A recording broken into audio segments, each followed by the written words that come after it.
Agatha Raisin and the Secret Return of Sir Charles's Ex. Good evening, dear friends, and welcome back to the Detective Notebook. Tonight, we once again slip into the charming but never peaceful village of Carsely, tucked deep in the rolling Cotswolds. A place where the kettle is always warm, the gossip travels fast, and even a simple cream tea can spell disaster. Before we begin, feel free to tap the like button and subscribe only if this kind of cozy chaos is your cup of tea. It truly helps the channel grow and keeps these mysteries coming your way. Tell me in the comments, where are you listening from and what time is it for you right now? I love seeing how far our little mystery community reaches. Now, settle in. Dim the lights and grab a cup of tea, because tonight again we are going to step into Agatha's world. Chapter 1. Roses, Regrets, and Routine. Agatha Raisin woke to the familiar sound of disapproval. It came, as always, from the kitchen, where Hodge and Boswell sat like furry magistrates beside their bowls, tails twitching with moral outrage. She lay for a moment, staring at the ceiling of her cottage, considering whether life might have been kinder had she chosen yoga, vegetables, and optimism. Then she remembered who she was and swung her legs out of bed. In the kitchen, she brewed coffee strong enough to frighten small mammals, and toasted bread she buttered generously before telling herself it hardly counted. Hodge sniffed the air with theatrical disdain. Boswell turned his back entirely, which Agatha knew was the feline equivalent of a written complaint. She glanced at her reflection in the kettle. Hair acceptable, face defiant, outfit practical but not surrendering. The cats disagreed, loudly. "Don't start," she told them, scooping food with brisk irritation. "I'm dressed for dignity, not seduction." Boswell's look suggested she was failing at both. Agatha felt a familiar flicker of vanity anyway.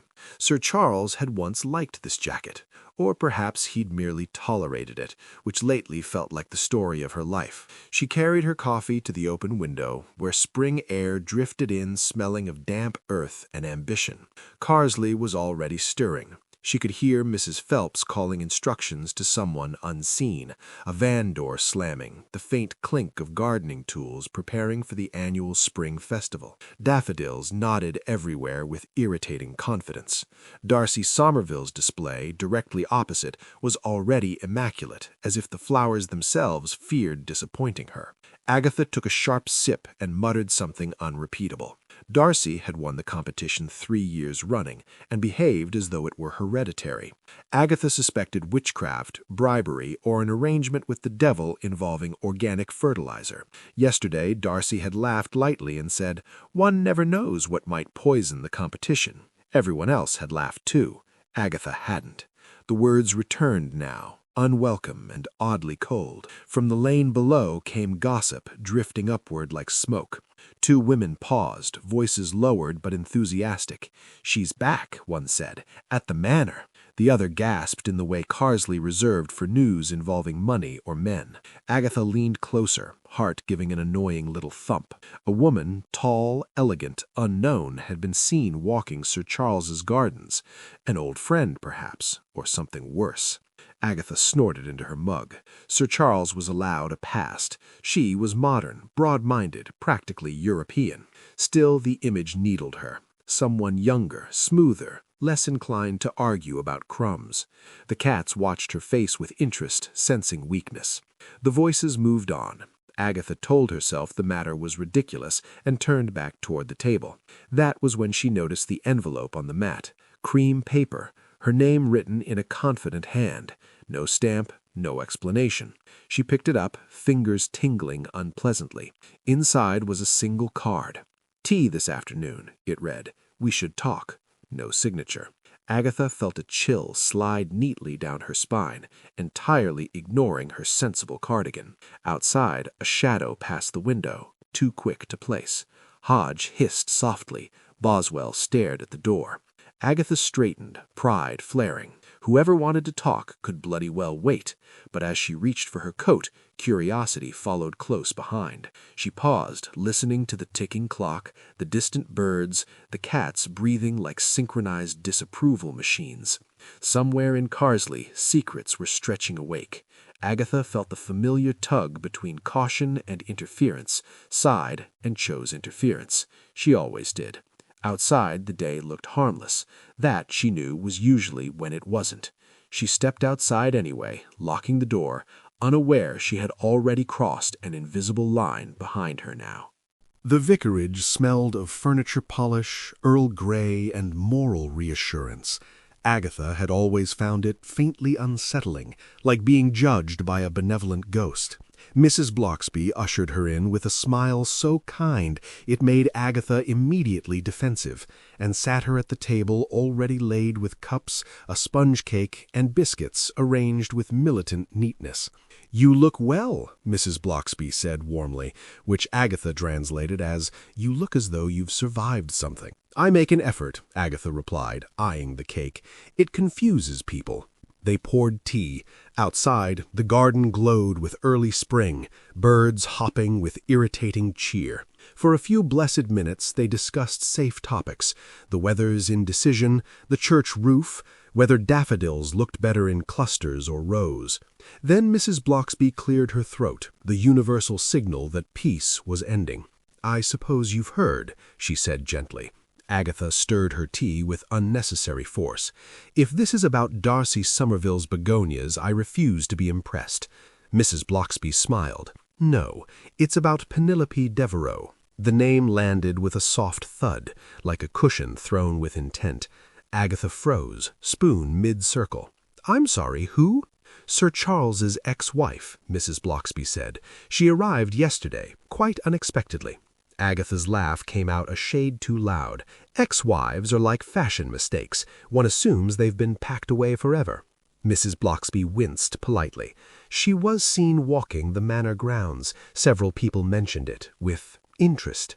As if summoned by gossip, voices drifted in from the hall. Mrs. Phelps, Mrs. Carroway, and Darcy Somerville herself appeared, bearing plates and smiles sharp enough to cut glass. Conversation turned syrupy. "Agatha, dear," Darcy said, eyes flicking over her outfit, "how brave of you to wear that color. I find it frightens weak personalities." They settled around the table, exchanging condolences for no reason at all. The topic circled, carefully, until Darcy sighed theatrically.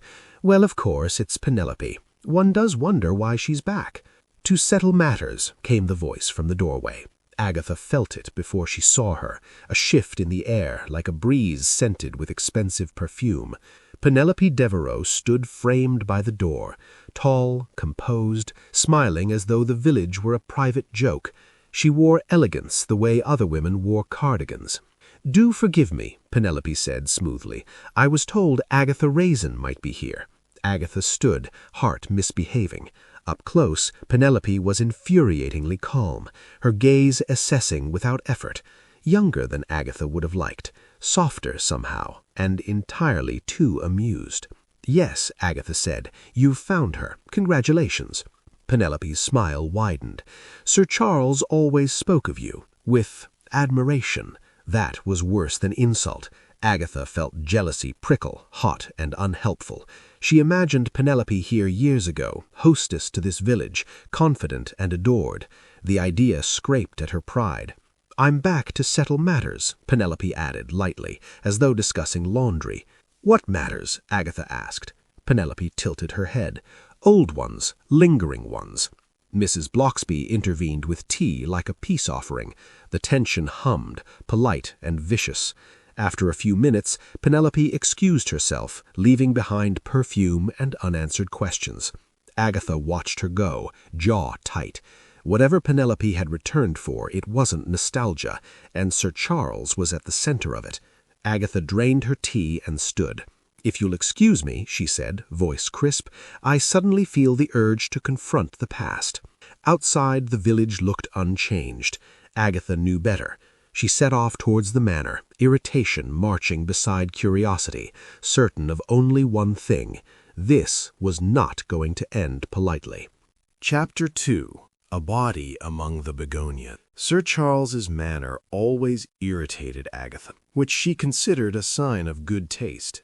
The lawns were clipped to military precision, the gravel drive crunched with aristocratic confidence, and the house itself stood solid and untroubled, as though scandal were something that happened to other people. Agatha marched up the path with purpose, telling herself she had come out of concern. Curiosity followed, smirking. Sir Charles opened the door before she knocked, as if he'd been waiting. He looked rumpled in a way that suggested inner turmoil rather than laundry neglect, which annoyed her further. "Agatha," he said, smiling with visible relief, "I was hoping you'd come." "I'm sure you say that to all women emerging from gossip clouds," she replied, brushing past him. The hall smelled faintly of polish and old money. "I hear you've been entertaining." His smile tightened. "It's not what you think." "Splendid," Agatha said. "That would imply I'm thinking generously." They moved toward the garden, trading barbs like a familiar dance neither was willing to admit enjoying. Outside, the air was bright with birdsong and the aggressive cheer of flowers. Begonias flared red along the path, competing shamelessly with Darcy Somerville's efforts across the village. "I wanted to explain. Penelope's return was unexpected. Most returns are. That's what makes them returns." He chuckled despite himself, then grew serious. "She asked to see me, said it was important. Important enough to resurrect." Before he could answer, Penelope appeared from behind a hedge as though summoned by drama. She looked perfectly at ease, gloved hands resting lightly together, smile ready. "Agatha," she said warmly, "how nice of you to come. I do like to inspect historical sites." Penelope laughed, a sound designed to disarm. "Charles and I were just reminiscing." Sir Charles cleared his throat. "We were discussing practicalities. Of course, practicality is so often scented with perfume." Penelope's eyes sparkled. "You have a sharp tongue. Charles always admired that." "Always." The word snagged. Agatha forced a smile. "He has excellent taste in regrets." For a moment, the garden seemed to hold its breath. Sir Charles shifted, clearly wishing for a tactical distraction. Penelope stepped closer to him, voice lowering. "There are things we must resolve, things best discussed privately." Agatha crossed her arms. "I do hope you're not planning to redecorate. The village would never forgive you." Penelope's smile faltered, just enough to be interesting. "Some matters can't be ignored." Sir Charles glanced between them. "Perhaps this isn't the time." "It is," Penelope said softly. "It has to be." Agatha felt something twist uncomfortably in her chest. Jealousy, yes, but also a flicker of warning. Penelope wasn't here for reconciliation. She was here for leverage. "Well," Agatha said briskly, "I see I'm surplus to requirements." She turned sharply, heels biting into the gravel. "Enjoy your practicalities." As she stalked away, she heard voices rise behind the hedge, words blurred by distance but sharpened by anger. Penelope's tone clipped now, Sir Charles's defensive. Agatha paused, pride battling curiosity. She told herself to keep walking. Then the voices stopped. The sudden silence felt wrong, like a held breath that never released. Agatha took another step, then froze as a scream tore through the garden, high, sharp, unmistakably terrified. Birds scattered. Somewhere a door slammed. Agatha's heart thudded unpleasantly. She stood very still, senses screaming that this was the moment to retreat. She didn't. Gathering her coat, she turned back toward the sound, pulse racing. Whatever had just happened among the begonias was no longer a matter of rivalry or wounded pride. It was something darker.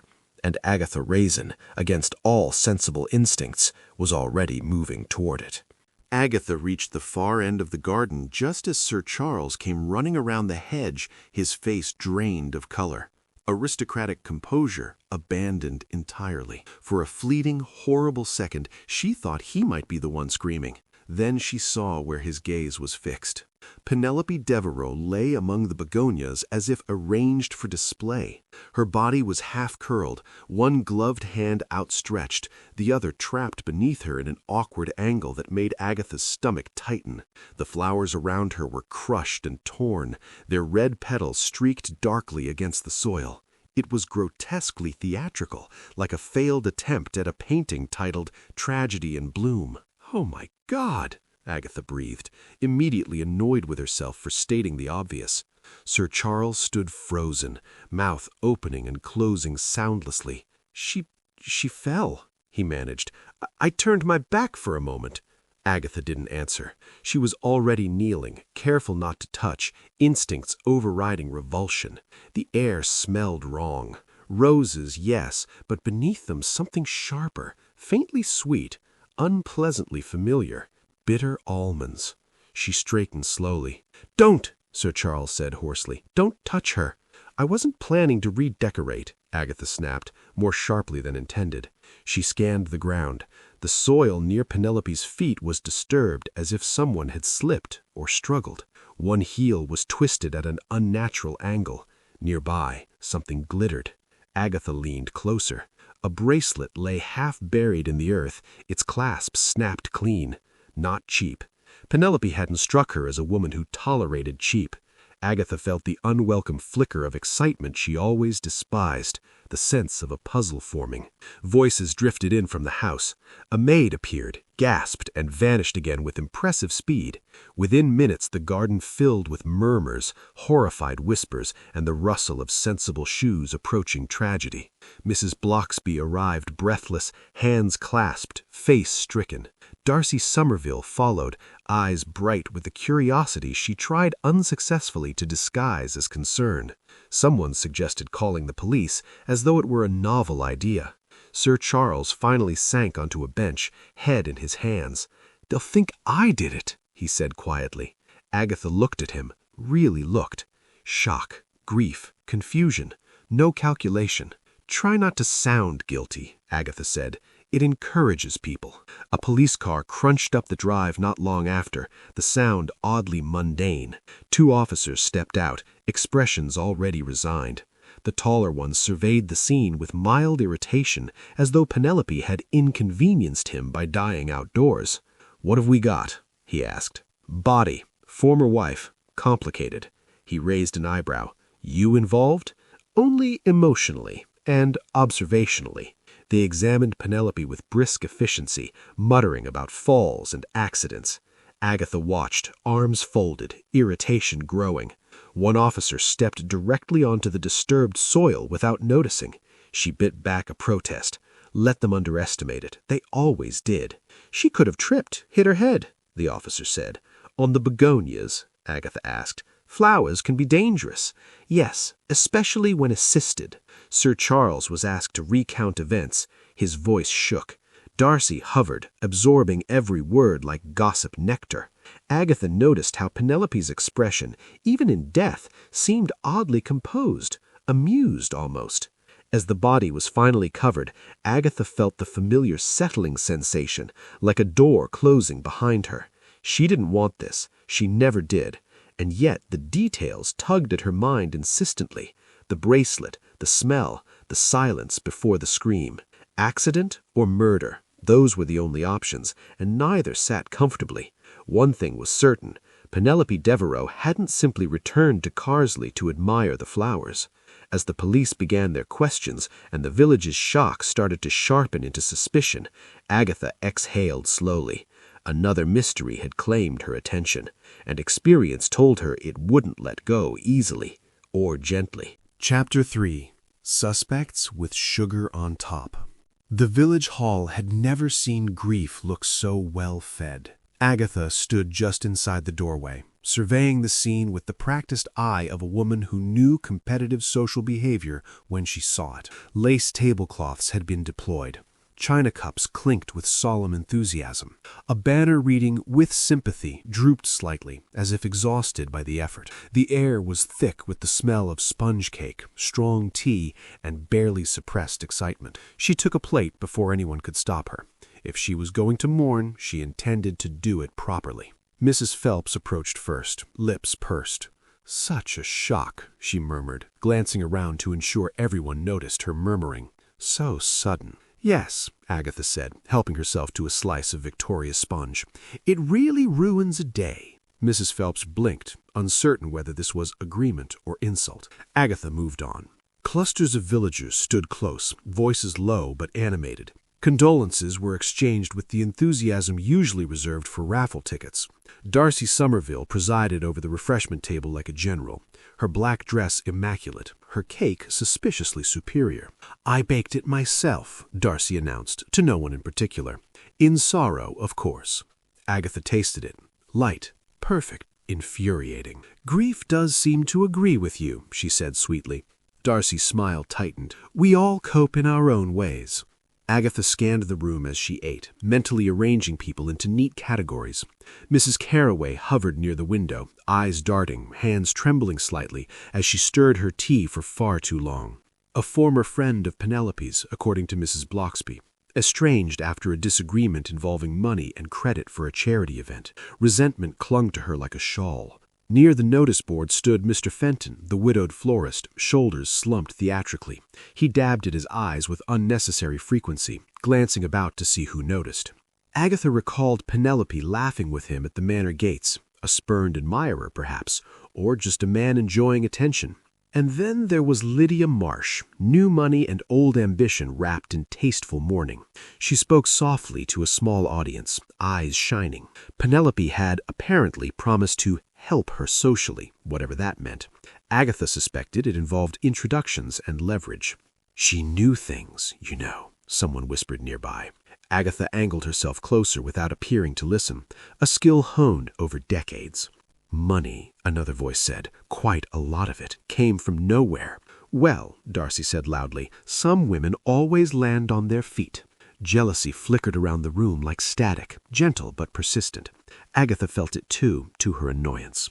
Penelope had arrived, stirred things up, and now lay dead, leaving behind questions and a faint scent of superiority. Mrs. Bloxby appeared at Agatha's elbow. "Are you all right, dear? I'm emotionally devastated. Do pass the biscuits." They watched Lydia laugh softly at something Mr. Fenton said. Penelope was planning something, Mrs. Bloxby murmured.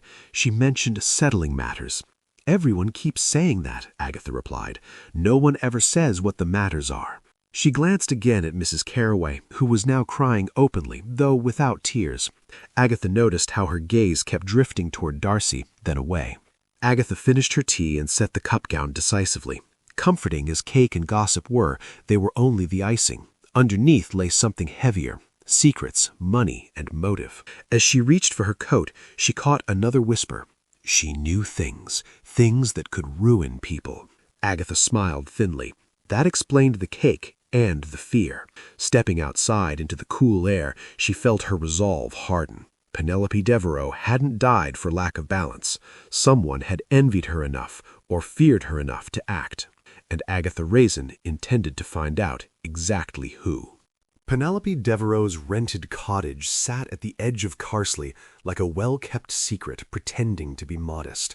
It had lace curtains, a cheerful blue door, and an air of having been chosen deliberately to disarm suspicion. Agatha let herself in with the key borrowed under vague pretenses and a firm smile. Inside, the place smelled faintly of roses and something sharper, ambition perhaps. She moved carefully, senses alert. The sitting room was neat to the point of performance. Cushions aligned, magazines stacked unread. On the small table sat a teacup with a vivid smear of lipstick along the rim. Agatha paused. Penelope had been careful with her appearance. She wouldn't have left that by accident, and it was a shade she wouldn't wear. "Visitor," Agatha murmured, feeling the familiar spark of interest. She checked the desk next. Inside a drawer lay a bundle of letters tied with ribbon, the handwriting elegant and controlled. Agatha skimmed. Polite requests, subtle pressure, references to exposure and regret. No names, but plenty of implication. Blackmail, then, or something perilously close. Agatha felt a thrill she immediately scolded herself for enjoying. A ledger followed, tucked beneath a stack of travel brochures. Numbers, dates, initials. One set caught her eye, a payment marked CS. Too obvious, too neat. Sir Charles's initials might as well have been underlined. "Well, that won't do," Agatha said aloud. The door opened behind her. "I wondered when someone might come poking." The estate agent, Mr. Dobson, stood in the doorway, smile fixed and nervous energy leaking from every seam. "Routine check," he added quickly. "After a situation." Agatha turned. "How considerate. Do you make a habit of interrupting private investigations?" He laughed weakly. "I wouldn't call it—" "Don't," Agatha said. "It encourages lying." She gestured to the ledger. "Care to explain this?" He glanced, then looked away. "I handle properties, not people's finances. Pity. You'd be excellent at avoiding responsibility." His politeness tightened. Penelope was private. She was busy, Agatha corrected. And now she's dead. He swallowed. Sir Charles visited her here. Agatha raised an eyebrow. "How helpful of you to mention." "Only once, that I know of." Agatha studied him, the sweat at his temple, the eagerness to redirect blame. "You're nervous, and you want me to be suspicious of someone specific." He bristled. "I'm merely stating facts." "So am I," Agatha said pleasantly, "and the facts smell staged." She closed the ledger and replaced it carefully. The lipstick mark, the initials, breadcrumbs scattered too neatly. Someone wanted Sir Charles framed, or at least doubted. Agatha moved past Mr. Dobson, pausing at the door. "If you remember anything else, do try not to panic first. It shows." Outside, the afternoon had dimmed, clouds gathering with quiet intent. Agatha felt the weight of the letters in her mind, the false clarity of easy answers. This wasn't a simple crime. It was a careful one. She headed home, irritation and curiosity entwined, knowing the truth would require time, thought, and the brutal honesty of two judgmental cats. Chapter 4. Cats, Clues, and Cold Realizations. Agatha's cottage greeted her with the accusatory quiet of a place that knew it had been neglected. The moment she shut the door, Hodge appeared in the hallway, eyes narrowed. Boswell followed more slowly, radiating disappointment like a draft. "I know," Agatha said, kicking off her shoes. "I'm late again. If either of you had opposable thumbs, you'd be dreadful." They did not forgive her. They followed her into the kitchen with synchronized disdain, sitting pointedly beside their bowls as if participating in a protest. Agatha opened a tin of tuna, olive oil, the expensive kind she pretended was for guests, and spooned it out. Boswell sniffed. Hodge tasted, then looked up as if to say, "Acceptable, but don't let it happen again." Agatha poured herself a glass of wine and leaned against the counter, exhaustion settling into her bones. The house smelled of fish, polish, and the faint lavender she used to suggest domestic serenity. It was comforting, irritating, and necessary. "All right," she said aloud. "Let's review." Hodge flicked an ear. Boswell sat, tail wrapped neatly, ready to judge. Penelope arrives, contacts people, upsets the social order, dies. Agatha took a sip. Mrs. Carroway, Mr. Fenton, Lydia Marsh, Sir Charles. At the sound of Sir Charles's name, Boswell yawned elaborately. "Yes, thank you," Agatha muttered, "helpful as always." She paced, replaying conversations, the whispers at the hall, the ledger, the lipstick, the way Mr. Dobson's eyes had darted. Penelope hadn't been hiding. She'd been stirring. She was talking to people, not socially, strategically. Hodge sneezed. "Exactly," Agatha agreed. "Rude." Agatha stopped by the window, staring out at the darkened garden. Penelope had returned with purpose and money. She'd hinted at settling matters, exposing truths. Blackmail was the obvious answer, but something didn't sit right. If Penelope wanted money quietly, she'd have stayed alive longer. They didn't want her gone. They wanted her quiet. Boswell's tail twitched. "Yes," Agatha said, "that's the difference." She thought of the scream, the silence before it, of the bracelet broken, not lost, of the way Penelope's face had looked almost surprised rather than afraid. Whoever killed her hadn't planned a public spectacle. The body in the begonias was a mistake, or a compromise. Agatha drained her glass and poured another. "Someone feared what she knew," she went on, "feared it enough to act quickly." Hodge leapt onto the table, sniffed her wine, and turned away in disgust. "Oh, don't be dramatic. It's a difficult case." The clock ticked loudly. grounding her. Outside, Carsely slept, unaware of how close it was to scandal. Agatha felt the familiar tug again, the pull toward confrontation. She disliked it. She needed it. She contacted several people shortly before she died, not all of them angry, some frightened. She pictured Mrs. Carroway's trembling hands, Lydia Marsh's careful phrasing, Darcy Somerville's sharp interest. Fear wore many disguises in Carsely. Agatha straightened. "Which means," she said, "someone will crack." Boswell blinked slowly, unimpressed. "Yes, yes," Agatha said. "You think I should go to bed." She rinsed the tuna tin, tidied the kitchen, and paused, hand on the light switch. The cottage felt safe, but safety was temporary. Tomorrow she would push, ask, provoke. Someone killed Penelope Devereux to stop her speaking, and Agatha Raisin had every intention of making them talk. Behind her, Hodge and Boswell settled into their chairs, guardians of domestic order. Agatha switched off the light, already planning her next move, aware that the calm would not last, and neither would her patience. The Blackbird Inn smelled of peat smoke, polished wood, and a hint of overboiled cabbage from the kitchen. Agatha pushed through the door, adjusting her scarf and scanning the room. Villagers were gathered in their usual clusters, mugs in hand, voices low but eager, all pretending to mourn Penelope with the decorum of a fox at a henhouse. She chose a table near the fire, claiming a strategic view. The bartender, a young man with perpetual ink stains on his fingers, offered her the pint she didn't particularly want, but accepted anyway. Strategy required participation. "Evening, Mrs. Raisin," said Mrs. Phelps, sidling up. "Quite a day, wasn't it?" Agatha smiled tightly. "Exhilarating, if one enjoys mild hysteria with a side of sponge cake." Mrs. Phelps tittered nervously and drifted toward a group murmuring about the manor gardens. Agatha followed with her eyes. Darcy Somerville leaned against a pillar, glass in hand, whispering to Mr. Fenton. Agatha noted every flicker of expression. "Did Penelope mention the manor?" she asked Mr. Fenton, voice casual. He hesitated, eyes darting. "Some things better left unmentioned." Agatha raised an eyebrow. "Oh, secrecy. How attractive." Mr. Fenton's flush suggested guilt, irritation, or both. Nearby, Lydia Marsh laughed too loudly, clearly aware of Agatha's gaze. Agatha made a mental note. Jealousy and fear were contagious here. As she sipped her pint, Agatha catalogued inconsistencies. Mr. Carroway had claimed he'd been gardening the entire morning, yet someone spotted him on the lane near Penelope's cottage. Mrs. Phelps had been shopping, though her basket contained nothing edible. Subtle lies, half-truths, little sparks pointing towards something larger. Darcy leaned closer, voice a mixture of charm and challenge. "You always notice everything, don't you, Agatha?" Agatha smiled tightly. "I try not to. It's exhausting." Darcy's smirk faltered when Agatha pressed. "And yet you notice all the little gardens." Agatha froze. Gardens. Mentioning them this way implied awareness, observation, someone watching.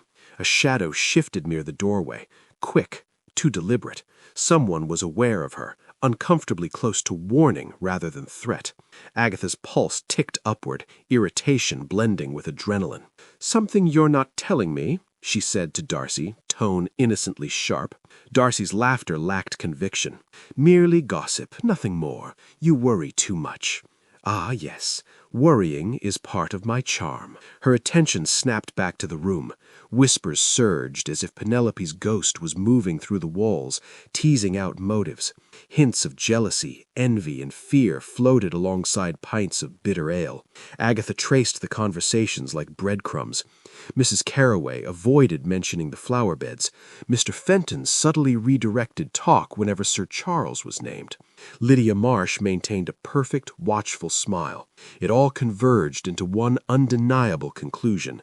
Someone here had reasons to fear exposure, and the gardens, those meticulously tended plots, held secrets beyond blooms and weeds. Agatha set her pint down. She could almost feel the threads of conversation weaving a picture. The casual smiles, the avoidance, the tiny slips. It was all too neat. Someone was trying to protect something, or someone. As she rose, brushing past a chair with exaggerated care, a chill ran down her spine. The sense of being watched hadn't left. Whoever it was, they weren't just cautious, they were sending a message. Agatha stepped outside into the cool night air, taking in the faint smell of peat and wet cobblestones. Behind her, the pub glowed warm, filled with secrets and quiet threats. She exhaled, both irritated and intrigued. A breakthrough was near, she could feel it, and she would be ready. Chapter 5. Red Herrings in Bloom.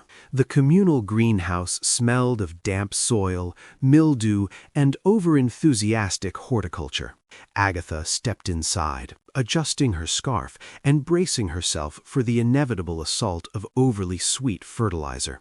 The glass panes reflected her expression, a mixture of suspicion and mild distaste.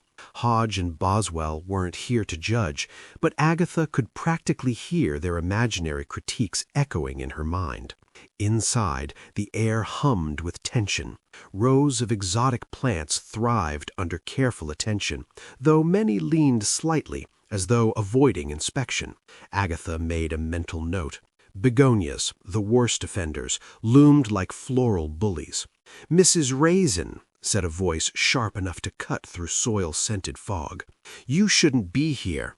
It was Mr. Carroway, reddening at the edges, holding a watering can like a weapon. Agatha inclined her head politely. "I'm merely investigating horticultural disputes." He frowned. "Penelope argued here last week about the daffodil competition, claimed someone was cheating." Agatha raised an eyebrow, suppressing a smirk. "Cheating in gardening. How scandalous." "Not funny," Mr. Carroway said. "She was serious, threatened to expose it." Agatha moved along the narrow path between pots. The smell of wet earth mingled with faint perfume residue, a reminder of Penelope's presence. Agatha wrinkled her nose at a particularly pungent begonia. If only flowers could file proper complaints, she thought. She pictured the argument. Penelope, poised and commanding. Carroway, defensive, flustered. Jealousy was obvious. Prestige and recognition were at stake. But Agatha's detective instincts prickled. Something was off. "Dates?" she asked lightly. 2 days before her death, Mr. Carroway replied. "Thursday afternoon." Agatha tapped her chin. The timeline clashed with witness reports placing him elsewhere. Her lips quirked. "Seems your alibi is inconveniently solid." Mr. Carroway flushed. Yes, but she—" Agatha waved him off. "Don't worry. I enjoy drama that collapses under scrutiny." She paused near a greenhouse bench, examining dirt disturbed along the edge of a pot. A broken stake and a few scattered petals suggested a struggle, yet small inconsistencies kept her from drawing conclusions. Someone had staged things, or nature had played a trick. Perhaps both. Agatha knelt, sniffed faintly. There was the subtle tang of bitter almonds lingering beneath the floral scent, though barely. She straightened with a sigh. Whoever had killed Penelope had been careful enough to make jealousy over flowers a plausible distraction. "Begonias," she muttered, brushing off her coat. "Overrated, overpriced, and entirely self-important." Mr. Carroway gave a small, unsure laugh. "You don't like them?" "I survived them. Barely." As Agatha walked back towards the entrance, she noticed Lydia Marsh hovering near a fern, too interested in the plants, too distracted to be casual. Agatha's eyes narrowed. Was curiosity harmless or opportunistic? The greenhouse offered color, scent, and tension in equal measure. Each leaf, each gloved hand, each subtle glance might hide intent. But Agatha realized the real motive was likely unrelated to flowers. Someone wanted Penelope silenced. Jealousy over daffodils could provide cover, but not explanation. Stepping out into the cool, fading light, Agatha inhaled deeply.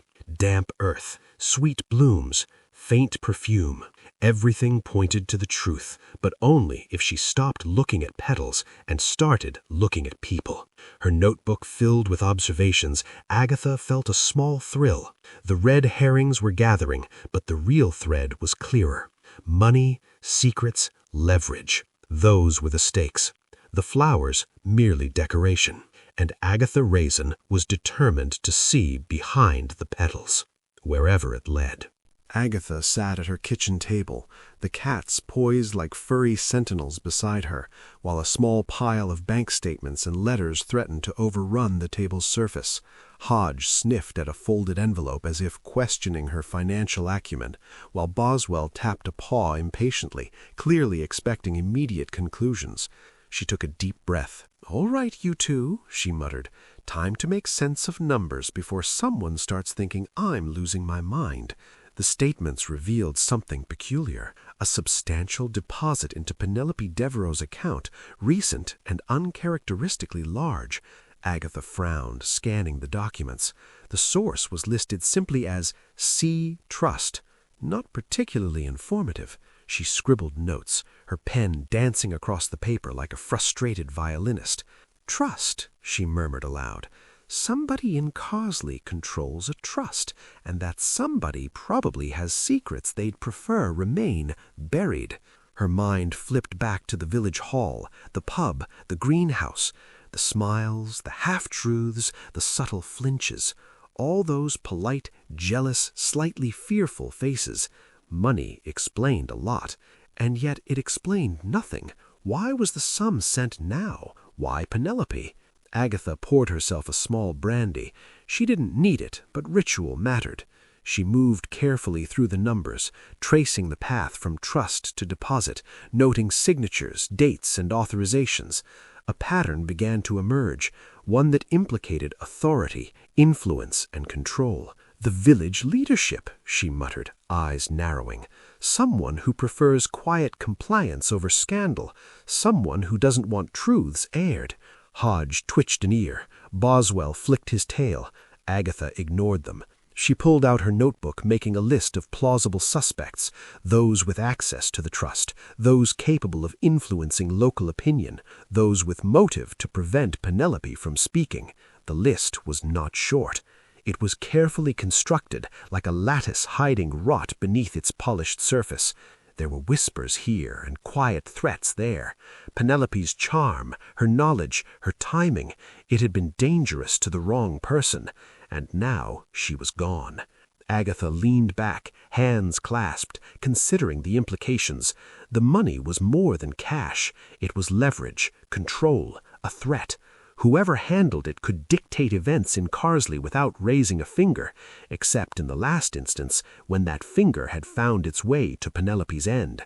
She traced the handwriting on one of the transfer forms.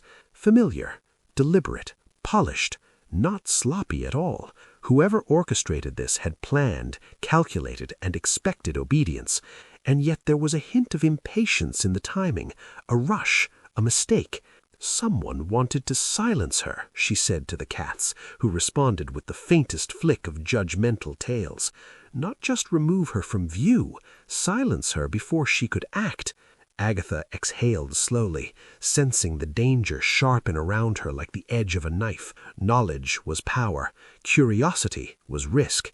She had both in equal measure. The next steps required precision. Her gaze drifted to the village beyond her window, streets lined with innocent-looking cottages, shops closed for the evening, the manor looming quietly in the distance. And within all that quiet, someone watched, waited, and hoped the truth stayed buried. Agatha felt the familiar thrill mingled with trepidation, the discovery of money, the trust, the unseen hand shaping events. It all pointed to a confrontation that could not be avoided. She stood, smoothing her cardigan and brushing imaginary dust from her confidence. Hodge and Boswell gave her approving, if slightly judgmental, glances. Tomorrow she would act, publicly, carefully, brilliantly if possible, because someone in Carsely had secrets to hide, and Agatha Raisin intended to shine a very uncomfortable light on them. Chapter 6. Truth with a Teaspoon of Sugar. Agatha's cottage smelled of freshly brewed tea, lavender polish, and determination. She moved briskly, arranging cups, saucers, and sandwiches on the garden table, while Hodge and Boswell watched with the combined disapproval of seasoned critics and royalty. "I know," Agatha muttered, adjusting a plate of cucumber sandwiches. "You'd have done it better, but I do try."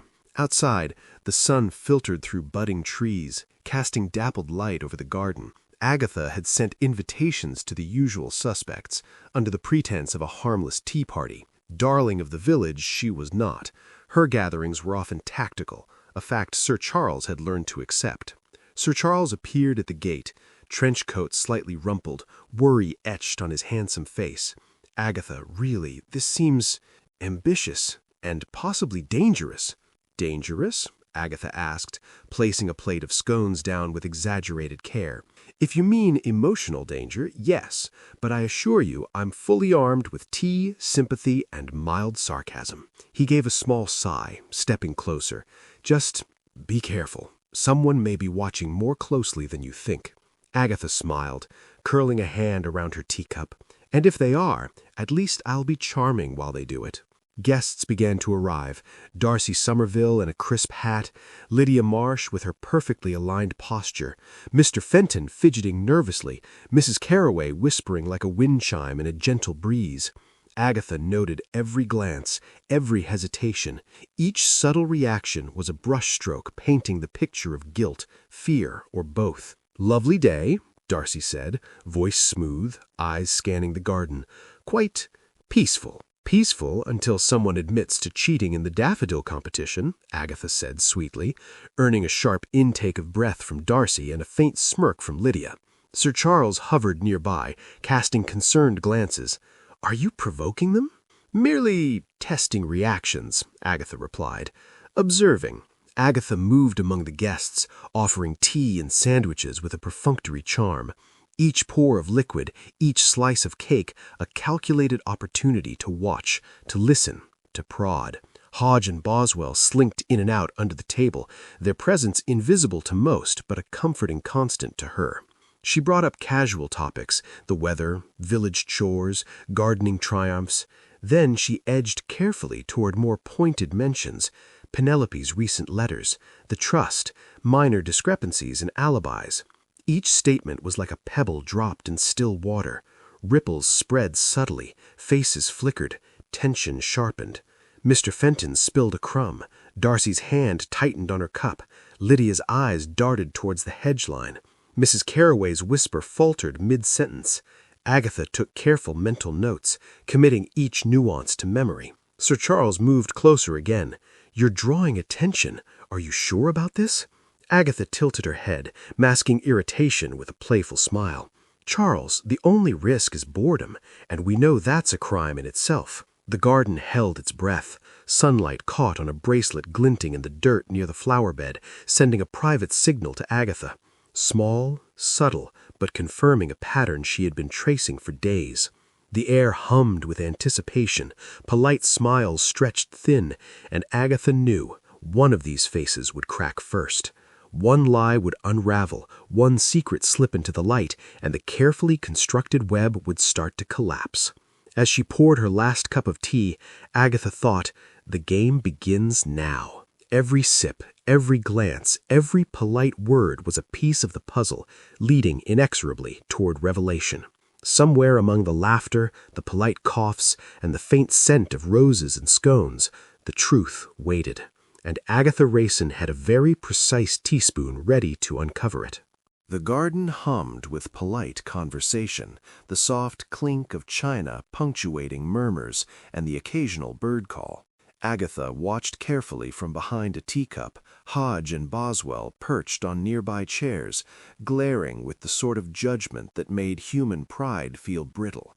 "Enough," a sharp voice suddenly declared. All eyes turned toward Lydia Marsh, standing stiffly, cheeks flushed. "It's me. I did it." Gasps circled the table like startled pigeons. Darcy Somerville choked on a sip of tea. Mrs. Carroway's hands flew to her mouth. Mr. Fenton nearly toppled backward in his chair. Agatha arched an eyebrow, swirling her tea with a calmness that belied her racing pulse. "Do go on," she said, voice even, dry as a late autumn leaf. "Tell us exactly why a polite, ambitious young woman would suddenly decide to commit murder in the middle of my garden." Lydia's hands shook. "She Penelope, she threatened me. She said she'd expose everything if I didn't—" "Everything?" Agatha prompted, setting her cup down with deliberate care. "So much that one dramatic confession should be sufficient for an entire village to shiver in terror?" The suspect's shoulders slumped. I thought she was blackmailing me." "Thought," Agatha repeated slowly, letting the word hang in the fragrant afternoon air. "Yes, an excellent defense for imagining your way into homicide." Darcy's sharp intake of breath made Agatha glance at her. Something small and almost imperceptible twitched at the corner of Darcy's eye. A worry? A secret? Agatha filed it away mentally, noting the glint of sunlight catching on a bracelet at the edge of the flower bed. Agatha stepped closer to Lydia, inspecting the garden soil near the begonias where Penelope had fallen.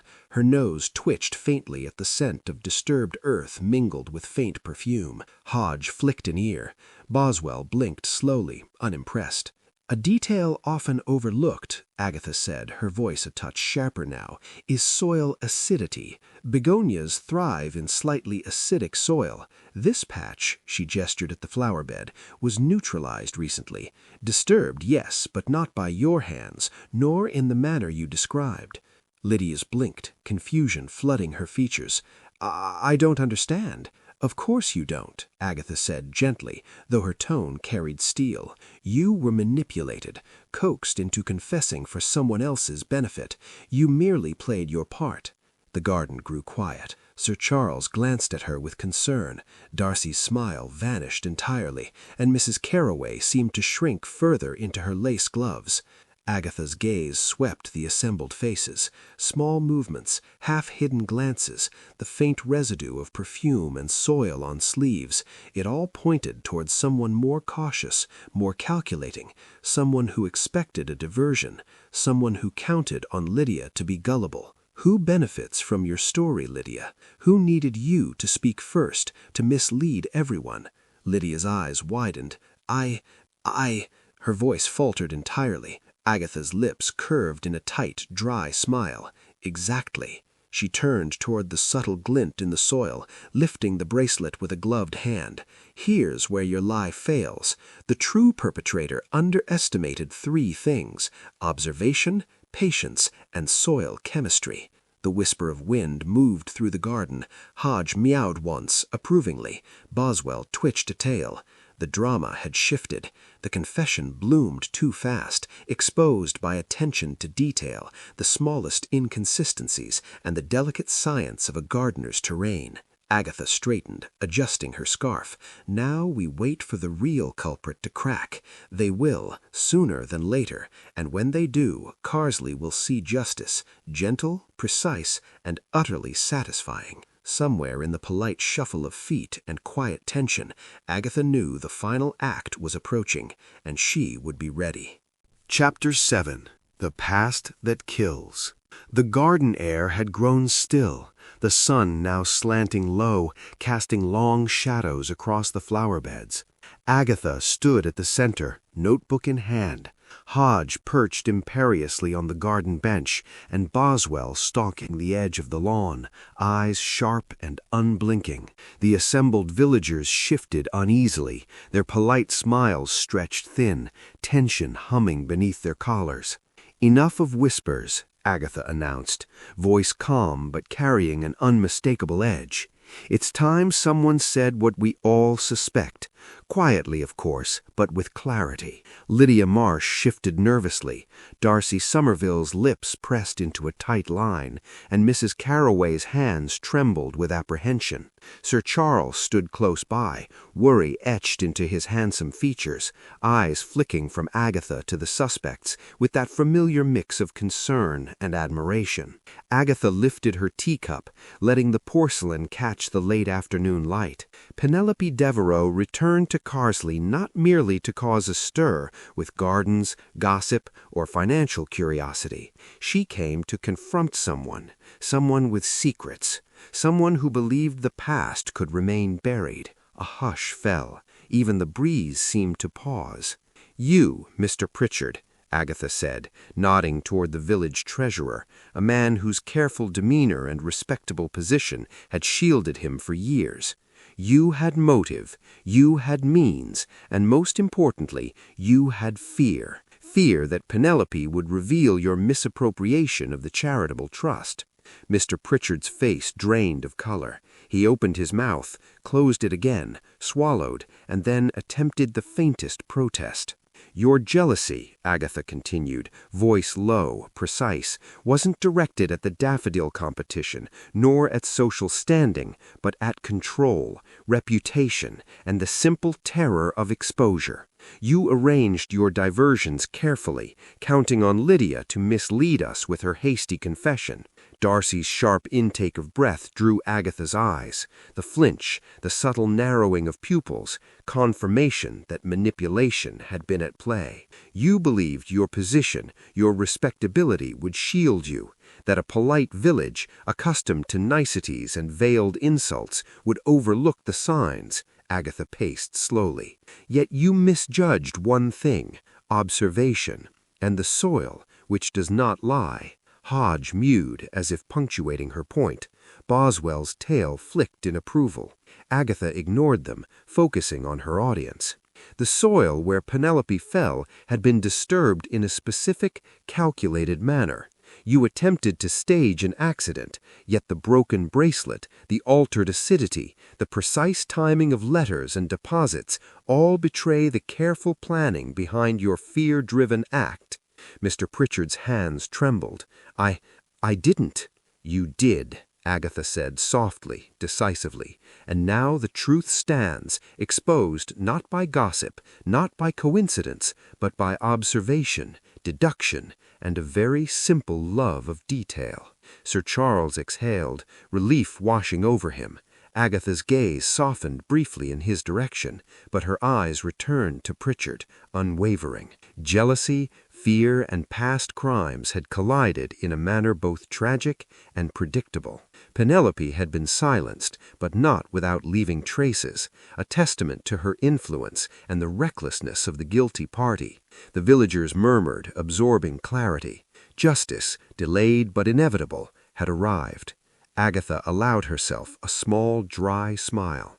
Let us hope, she added lightly, that the village can recover from its little poisonings, both verbal and otherwise.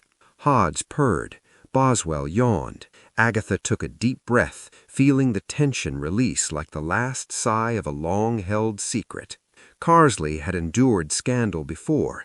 It would endure again. For now, the garden was still, the murderer exposed, and the past, at last, laid to rest.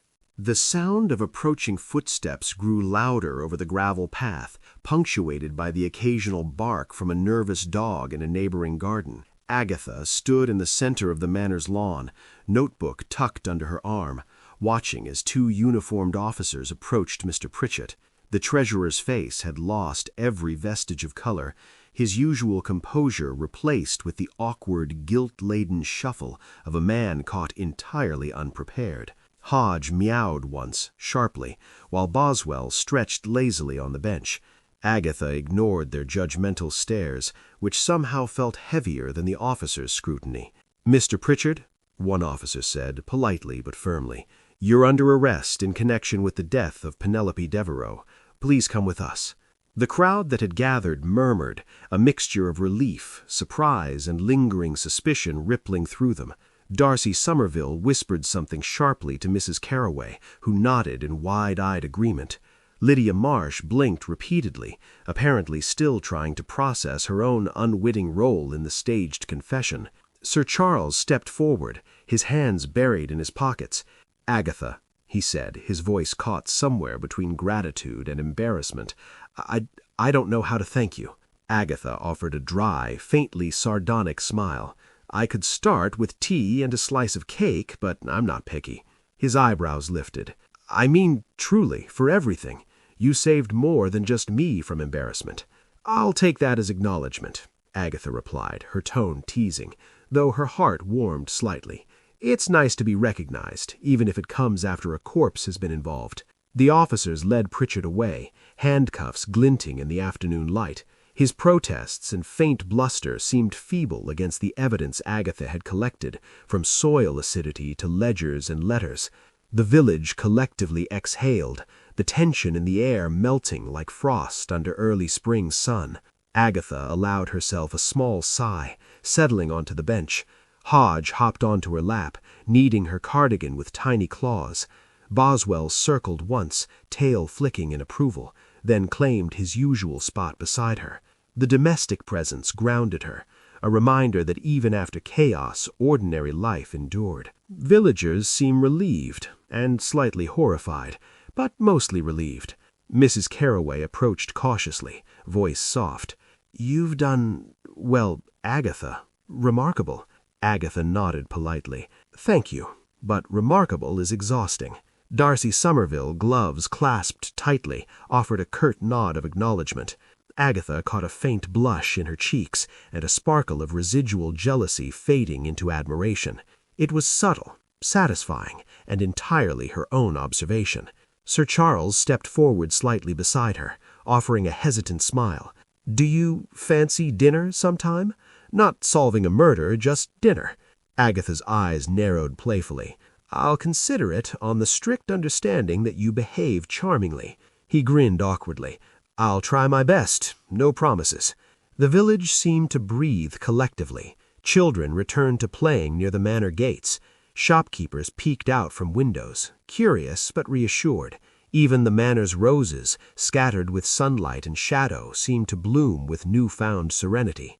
Agatha sipped tea she had insisted the manor kitchen provide, letting the warmth spread through her bones.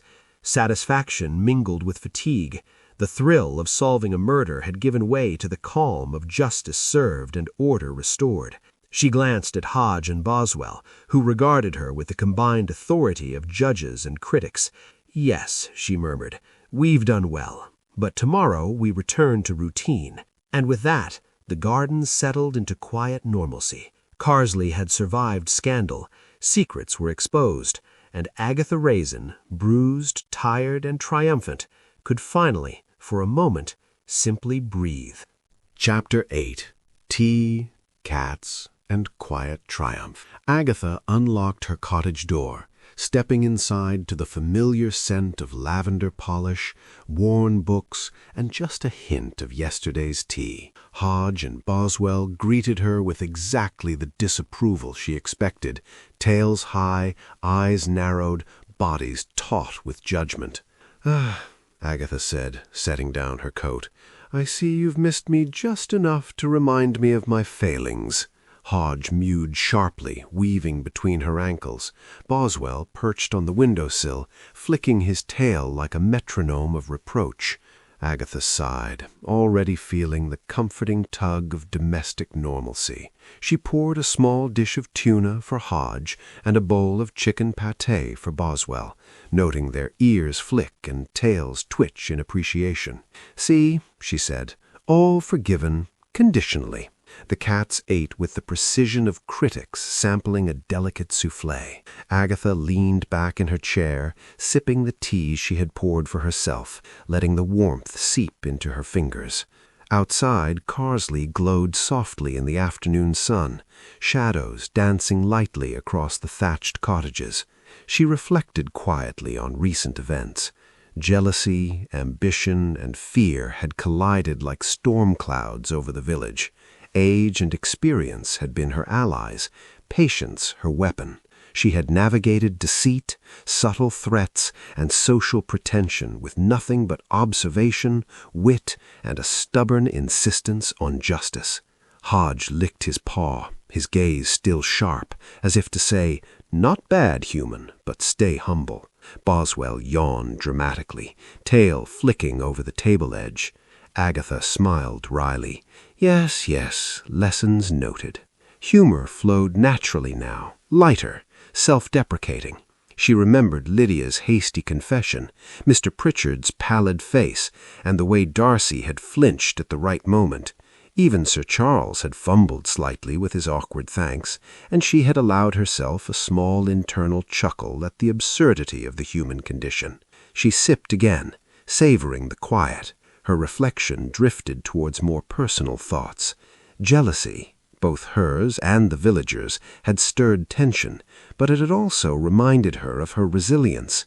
Age and experience lent perspective, humor perspective, and cats a reminder that life's judgment could be mitigated with a well-timed paw swipe or a contemptuous stare. The domestic rhythm of feeding, tidying, and arranging teacups grounded her. Hodge batted at a stray crumb, Boswell purred softly, and the warm golden light through the windows cast comforting shadows on the familiar furniture. For the first time in days, she felt peace, careful, fragile, and thoroughly earned. Agatha leaned back, letting her chair creak and protest under her weight. "Yes," she said aloud, though no one would reply beyond purrs and soft mews. "This is good, tranquil, necessary, rewarding." Outside, the village carried on. Children played, birds called, and the gentle wind whispered through the budding trees. Agatha allowed herself to imagine that even the manna roses, tilting in the sunlight, had exhaled quietly in relief, for now she was home. Hodge and Boswell had approved her return. The case was solved, the village secrets laid bare, and yet just enough curiosity lingered to hint that the world was far from finished with mysteries. Agatha sipped her tea again, watching the cats settle into their respective spots. She smiled faintly, already anticipating tomorrow. Errands, walks, gossip, perhaps another adventure. For now, though, it was quiet, warm, and utterly hers. Peace, she realized, was best savored with 2 judgmental cats, a cup of strong tea, and the soft hum of a village returned to gentle normalcy. Carsely awoke slowly the next morning, bathed in soft sunlight that glinted off dew-laden rooftops and cobbled streets. The village seemed, at first glance, utterly tranquil. Shopkeepers arranged their displays with quiet precision. Children trailed along lanes with skipping ropes and laughter. The smell of fresh bread drifted from Mrs. Phelps' bakery. Life had returned to its polite rhythm, though Agatha knew the calm was always fragile. She strolled along the lane, hands in pockets, pretending casual curiosity while observing subtle shifts in villagers' expressions. Mrs. Carroway nodded politely, a faint blush betraying her lingering awareness of the scandal now behind them. Darcy Somerville passed with a tight-lipped smile, eyes darting to Agatha's own with a mix of admiration and lingering rivalry. Even Mr. Fenton tipped his hat, a nervous twitch at the corner of his mouth hinting he remembered more than he let on. Sir Charles appeared at the gate of his manor, hat in hand, his expression slightly more relaxed than usual. "Good morning, Agatha," he called. "Dinner, perhaps. At my place? Tonight?" Agatha paused, pretending to deliberate, one eyebrow arched. "Dinner," she said lightly, though the edges of her lips betrayed faint amusement. "Is this an invitation or a subtle test of my culinary patience?" His grin faltered into a slight blush. "Both, I suppose." She nodded once, decisively, as if granting permission without actually committing. "Very well, I shall consider it." He tipped his hat, retreating toward the manor with a visible mixture of hope and uncertainty. Agatha smirked, watching him go. Sir Charles had always been predictable in his unpredictability, and she found the tension delicious. As she continued toward her cottage, the village settled into its ordinary rhythm. The butcher cleaning his block, the postman swinging bags of letters, and a faint clatter from the Blackbird Inn as Mrs. Phelps arranged chairs for the lunchtime crowd. Agatha inhaled deeply, taking in the smells of bread, damp earth, and early spring blossoms. Even the distant scent of roses from the manor's garden seemed softer, less accusatory. Hodge and Boswell were waiting on the doorstep, tails high in approval and judgment. Agatha opened the door, immediately greeted by the familiar sounds of purrs and soft meows demanding attention. She bent to pet them, murmuring dryly, "Yes, yes, we survived another scandal, but don't get used to peace." Inside, she poured herself a cup of tea, letting the warmth flow through her as she surveyed the cottage, a fortress of small comforts, polished wood, stacks of books, and the ever-present cats. The memory of Penelope Devereux, the deceit, and the carefully orchestrated chaos lingered, but in the soft glow of domesticity, the village felt manageable, if only temporarily. Agatha set her cup down and leaned back, eyes narrowing slightly in thought. Carsely might appear calm, but beneath the surface, ambitions simmered, jealousies lingered, and secrets never stayed buried for long. She allowed herself a small, wry smile.